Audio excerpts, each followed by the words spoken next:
अस्सलाम वालेकुम। 11 जून 1963 को जेम्स डी हार्डे और इनकी टीम ने इस दुनिया में किया जाने वाला सबसे पहला लंग ट्रांसप्लांट किया। जेम्स डी हार्डे और इनकी टीम ने एक पर्सन की बॉडी से लंग को निकाल करके दूसरे पेशेंट की बॉडी में प्लेस किया, लेकिन बदकिस्मती से वो अपने इस मकसद में कामयाब ना हो सके और जिस पेशेंट का ट्रांसप्लांट किया गया था वो ट्रांसप्लांट के बाद सिर्फ 18 दिन तक जिंदा रहा और फिर इसकी डेथ हो गई।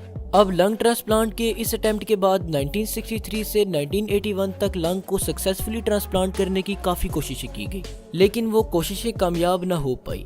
और जब सर्जन्स रेसिपिएंट यानी लंग को रिसीव करने वाले की बॉडी में लंग को प्लेस करते तो उसकी बॉडी उस लंग को रिजेक्ट कर देती और यही वो रीज़न थी जो लंग ट्रांसप्लांट को सक्सेसफुल होने से रोकती थी।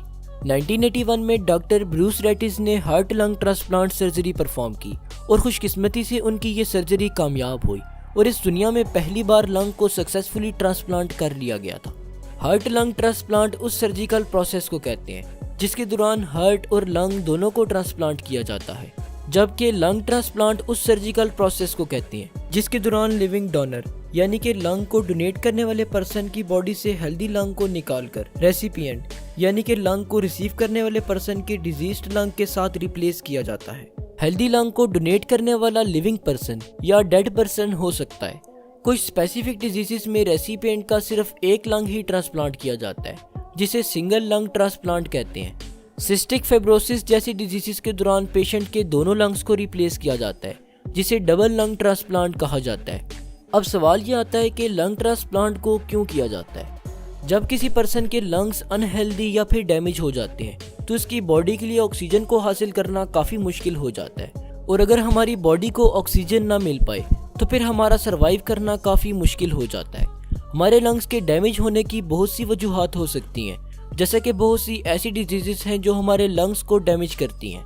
इन डिजीजेस में सिस्टिक फाइब्रोसिस, पल्मोनरी फाइब्रोसिस और लंग्स में हाई ब्लड प्रेशर वगैरह शामिल हैं। लंग डैमेज को बहुत सी मेडिसिन या फिर स्पेशल ब्रीथिंग डिवाइसेस के जरिए से ट्रीट किया जाता है, लेकिन जब ये सब तरीके कामयाब ना हो सके तो फिर लंग ट्रांसप्लांट किया जाता है।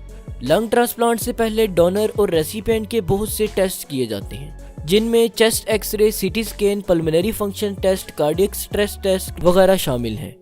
लंग ट्रांसप्लांट से पहले डोनर और रेसिपिएंट का ब्लड टेस्ट भी किया जाता है और इन दोनों का ब्लड ग्रुप का मैच करना बहुत ज़रूरी है। इसके अलावा लंग्स के साइज को भी चेस्ट कैविटी के साथ कंपेयर किया जाता है। रेसिपिएंट की ओवरऑल हेल्थ को भी मॉनिटर किया जाता है और डोनर के लंग्स को भी अच्छी तरह से एग्जामिन किया जाता है। अगर तमाम टेस्ट पास हो जाएं तो फिर सर्जरी को स्टार्ट किया जाता है। सर्जरी के दौरान पेशेंट को जनरल एनेस्थीसिया में रखा जाता है जिसमें इसकी बॉडी अनकॉन्शियस होती है और इसे सर्जरी के दौरान होने वाला पेन फील नहीं होता। सर्जन्स पेशेंट की चेस्ट में कट लगाकर बॉडी से डिजीज लंग को रिमूव करते हैं और फिर हेल्दी लंग को पेशेंट की बॉडी में प्लेस किया जाता है। हार्ट और लंग के बिटवीन ब्लड वेसल्स और एयरवेज को न्यू लंग के साथ कनेक्ट कर दिया जाता है। कुछ लंग ट्रांसप्लांट्स के दौरान पेशेंट की बॉडी को हार्ट लंग बाईपास मशीन के साथ कनेक्ट कर दिया जाता है जो सर्जरी के दौरान बॉडी में ब्लड को सर्कुलेट करती है। सर्जरी के बाद पेशेंट की बॉडी को आईसीयू में शिफ्ट कर दिया जाता है और पेशेंट को कुछ दिन तक वेंटिलेटर पर रखा जाता है जो उसे सर्जरी के बाद कुछ दिन तक सांस लेने में हेल्प करता है। आईसीयू में पेशेंट के 2 to 3 वीक्स स्पेंड हो सकते हैं और जब पेशेंट की कंडीशन इम्प्रूव हो जाए और वो अपने न्यू लंग्स से सांस लेने के काबिल हो जाए तो उसे डिस्चार्ज कर दिया जाता है।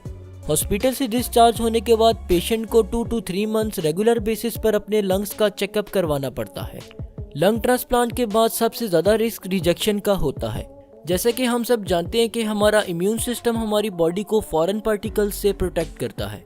जब हमारी बॉडी में न्यू लंग्स को प्लेस किया जाता है तो इम्यून सिस्टम न्यू लंग्स पर अटैक कर देता है और इसे रिजेक्ट करने की पूरी कोशिश करता है, जिससे कि लंग्स के रिजेक्ट होने के चांसेस काफ़ी बढ़ जाते हैं।